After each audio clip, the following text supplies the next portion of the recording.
The Academy Awards, our yearly tribute to the best that cinema has to offer. It's a show of respect. The wickedly talented, one and only Adele Dazeem. An icon of funny moments. Gosh, up until now I thought Monsters Incorporated was a documentary on the Weinsteins. But... oh... And the highest class of competency. La La Land. Guys, I'm sorry. No, there's a mistake. Moonlight, you guys won Best Picture.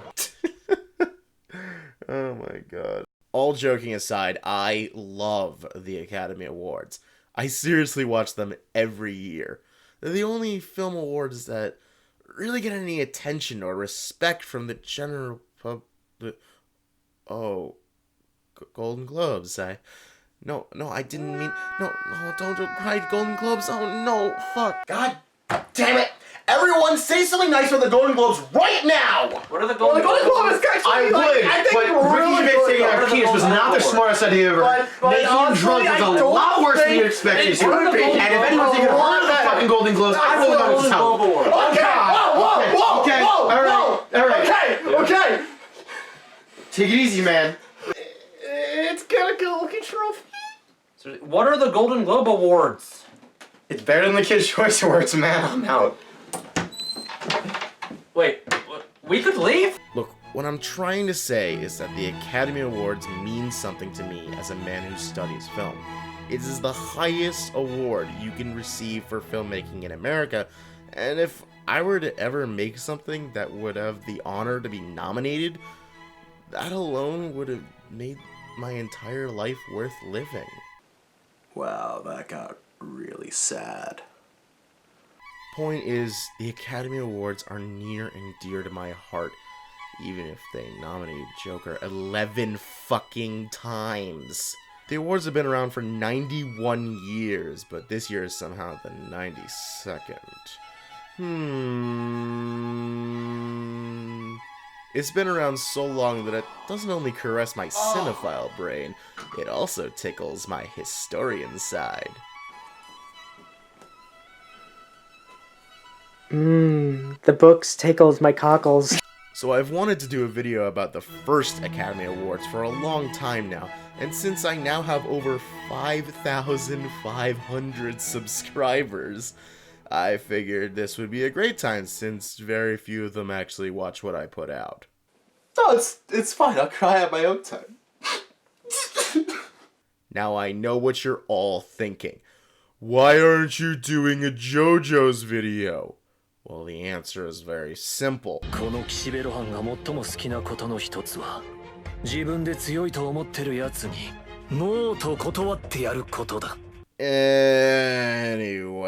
there are a lot of odd things about the first Academy Awards, which is why I want to talk about them specifically.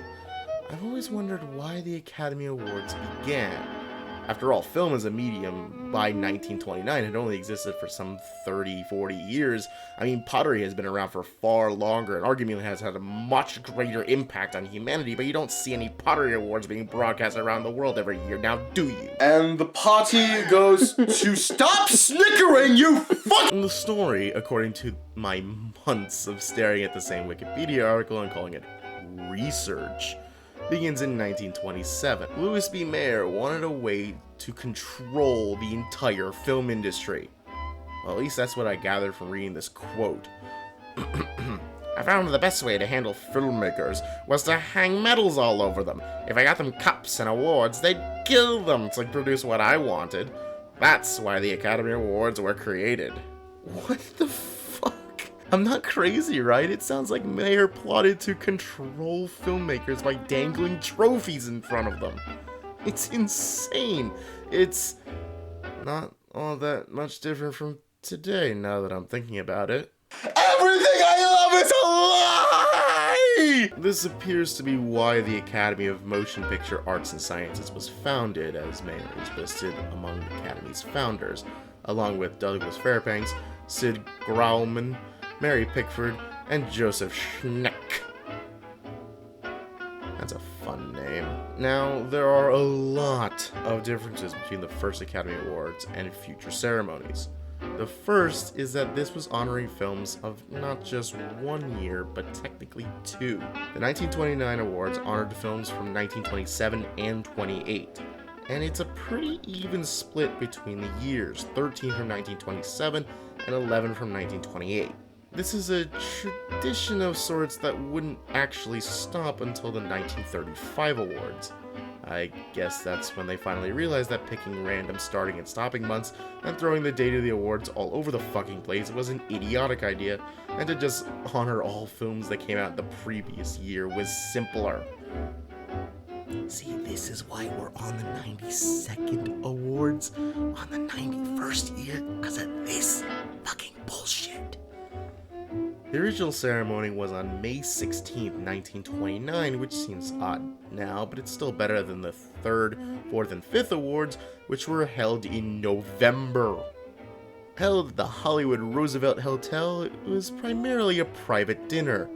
270 guests were charged $5 per person to get in. That is around $74.50 today, which honestly still seems kinda cheap for a Hollywood party. Now, I'd love to show you more than just these stills, but sadly, this is the only Academy Awards without any recording. Television wasn't exactly a thing yet, and surprisingly, there was no radio coverage, which, considering how narcissistic this whole thing is to begin with, is baffling to me. And depressing. Do you need help? I'm fine! You know there's nothing in there. I guess it doesn't matter because the actual awards ceremony was apparently only 15 minutes. 15 minutes? Imagine the Academy Awards being shorter than an episode of an average cartoon. You know, the Academy has been looking for ways to streamline the show recently, talking about cutting awards from the broadcast, but clearly they're not thinking hard enough because the whole thing could be done in like 20 fucking minutes if they just ran through it. Holy shit, 15 fucking minutes. I can't get over this shit. What the fuck?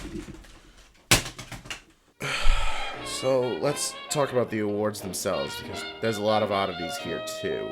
First off, people could be nominated for their work in one film, or all the films they worked on in the period of time, or for seemingly nothing. Take the award for, title writing. Yeah, this is an award that has long since been retired. It actually only lasted one award ceremony. But look at this. This is off the Academy's own website. The winner is Joseph Farnham for... it doesn't fucking say. And nominated is George Marion Jr., again for nothing, but then there's Gerald Duffy, who's nominated for The Private Life of Helen of Troy, which, given what I know about Greek mythology, must be a porno. The Private Life of Helen of Troy would just be her flipping off the gun. Nerd! So what happened to the other two? No one knows. It's lost to time. You'd think by the 20s they'd remember to take, I don't know, records of this shit, you know, write stuff down. You'd hope, right? But apparently not. The award for original writing went to Ben Hecht for Underworld, and adapted writing went to Benjamin Glazer for Seventh Heaven. Seventh Heaven was a big winner of the night, winning 3 of its nominated 5 awards, including Best Director for a Drama. Frank Borzage. Borzage. And yes, in the early days, the Academy divided dramas and comedies into different categories, but only for directing. So we also have Lewis Milestone winning Best Director for a comedy for his film Two Arabian Nights. The award for art direction, which is a category that has been broken up into several other categories nowadays, went to William Cameron Menzies. God, I hope that's how you pronounce that, for his work on both The Dove and Tempest. Today he would have won for either one or the other, but, I mean, I really don't know. The award for Best Actor is a similar case, going to Emil Jannings for both The Last Command and The Way of All Flesh. There were also 2 special awards handed that night. The first was for Charlie Chaplin for his enormous contribution to the industry, and also because he didn't win any of the 3 nominations he got for his film The Circus. Remember, Mayer wanted to make all these artists happy so they'd keep working for him. And the second was for the jazz singer for pioneering the talkie. The jazz singer is famous for containing the first words spoken out loud in a film. Wait a minute, you ain't heard nothing yet. Wait a minute, I tell you ain't heard nothing. You want to hear Tootsie? It is, however, infamous for the blackface. What the fuck, 1920s? I don't know why you're coming back to me here. You couldn't think of a transition. Fuck. Now, this is the part I've really wanted to talk about. The award for Best Picture. The film that the Academy has deemed to be the best of the year. The single best, most impressive, most well-made, the most artistic, most genius, groundbreaking piece of cinema the year has seen. And it started out as 2 awards. Yes, you heard that right. At the first Academy Awards, there were 2 Best Picture winners. Kind of.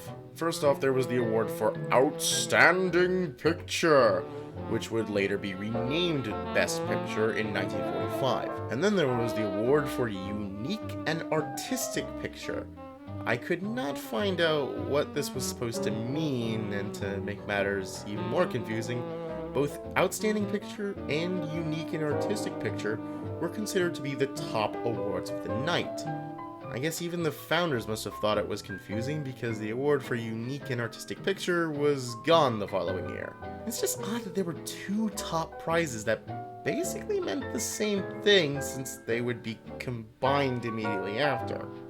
The winner for Outstanding Picture was Wings, a World War I film about 2 flying aces who were sadly both very hetero. Fuck. It's a very simple story. Love triangles, you got yourself a boot camp montage, the Americans win the day. Honestly, it's kinda dull to sit through today. Especially with a runtime of over 2.5 hours for a silent film. Trust me, that may not seem like that much, but it's difficult at times. It really is. If I were to put myself in a cinema in 1927, seeing this film would probably blow my fucking mind. It's important to note the film also won the award for engineering effects, another award that only lasted the first year. The modern day equivalent would probably be visual effects. That's kind of the closest thing we have to it. The effects in this film are spectacular. There's a scene late in the film where the main character gets drunk and starts seeing bubbles everywhere. Okay, odd example, but it's cool for the time. And then there's the aerial combat scenes. Holy shit. For 1927, these are incredible. Look, it's no Top Gun, but Top Gun owes it to Wings for shooting an aerial battle in this manner. These are easily the best parts of the film, as I found the main character to be rather insufferable. There's also a lot of really dumb slapstick for what is otherwise a serious war movie. I mean, characters die, and then other characters are forced to relay that news to their families. The slapstick really hurts this tone, but this is a film from the 20s with an over 2-hour runtime. Maybe they thought the audience would get bored? But frankly, it was those parts that were boring me. There's one really odd thing about the release of this film. I have to mention that for decades, this film was lost, as many films from this era still are, usually due to fire. It was recovered, thankfully, and remastered, and sound effects were added by none other than Skywalker Sound, which is really cool, and also given a full score. But on the box art for this Blu-ray, it lists Gary Cooper as one of the stars. Well, he is in the movie for one scene. He comes in, spews some crap about some people having good luck charms and others not. He used to fly a plane and then immediately crashes and dies. kinda weird to give him top billing for that. It'd be like if a new Jurassic Park movie was coming out, and all the trailers and marketing pushed that Jeff Goldblum had a huge part in the movie, and it turns out he only has, like, 2 scenes. Oh wait, they fucking did. Well, shit, never mind. All in all, Wings is a great film, and it has enormous historical significance. If you're a film buff like me, you should give it a watch. As for everyone else,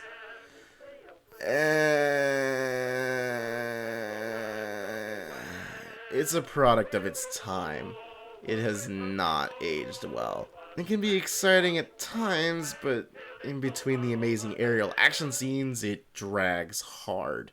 It feels like a 20s blockbuster. It's even got some nudity. But today it feels really odd for it to be picked as Best Picture. Sunrise, on the other hand, is the total opposite. Sunrise, A Song of Two Humans, won the award for unique and artistic picture, and it's well deserving of that award. It is an absolutely beautiful film. Gorgeous cinematography and lighting, fantastic effects for the time, and a story that actually kept me engaged, unlike Wings. The acting is some of the best I've ever seen in a silent film. The lead actress, Janet Gaynor, took the award for Best Actress for her role in this, as well as in Seventh Heaven and Street Angel. This film also won the award for cinematography. Because it deserves it. Because it's gorgeous. Now, it definitely has some bumps. The second act is a little strange, given the first and the third. There's this weird bit involving a baby pig. Yeah, it's just fucking odd. But somehow it just holds together much better than Wings. On a historical note, this is one of the first films to use synchronized sound.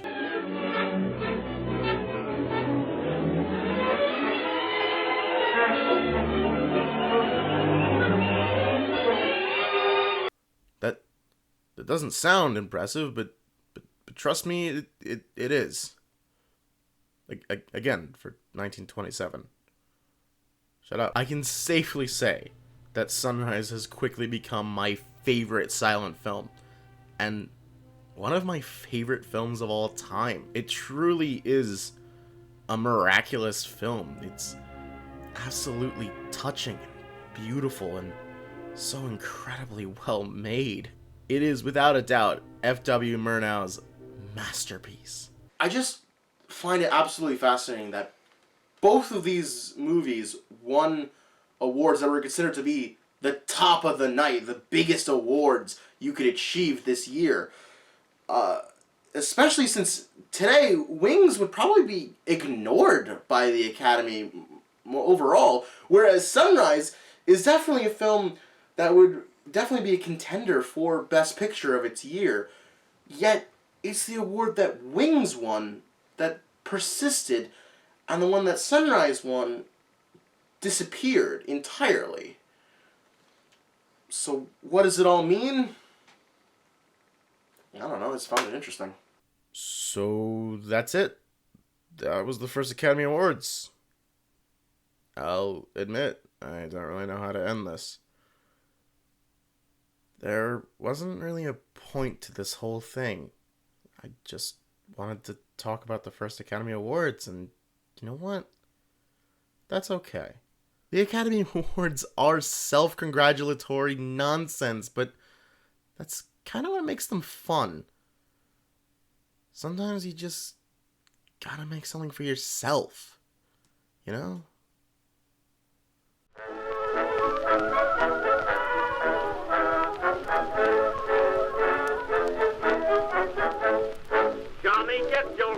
Get your gun, get your gun. Take it on the run, on the run, on the run. Hear them calling you and me, every son of liberty. Hurry right away, no delay, go today. Make your daddy glad to have had such a lad.